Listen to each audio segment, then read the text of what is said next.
She greeted me on my birthday, which is very kind of her, and Kailan yun? December. So, December lang talaga, okay?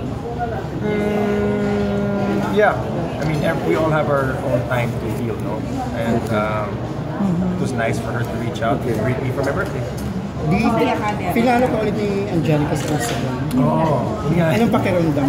Huh? It's good kasi it's something in my life that I've been hoping na praying for na magkaayos kami, magkaibigan ulit kami. Kasi 6 years is 6 years. And sobrang thankful ako na text siya sa akin na, uy, belated happy birthday. Are you aware na hiwalay na sila ni John? Hindi totoo yan. So kaya kanya pinalo dahil na doon niya? Medyo patay na yung issue niya, hindi totoo yan. Hindi totoo? Nahiwalay sila? She told Nakakausap mo She told kasi. me about her plans that they did over the holidays. Anyway, that's not for me to get into.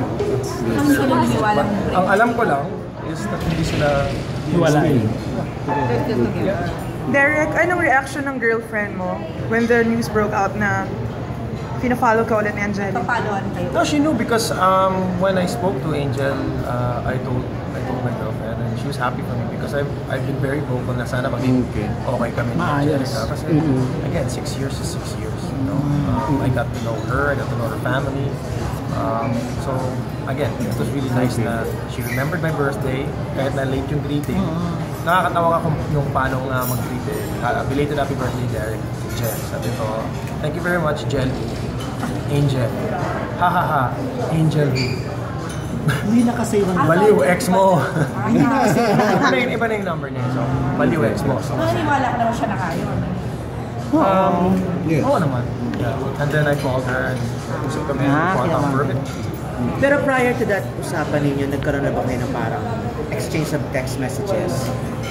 Yun pa lang. Ganyan.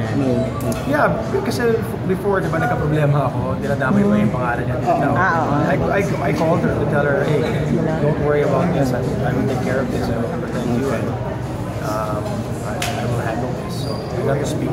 Pero after that, wala kayong communication?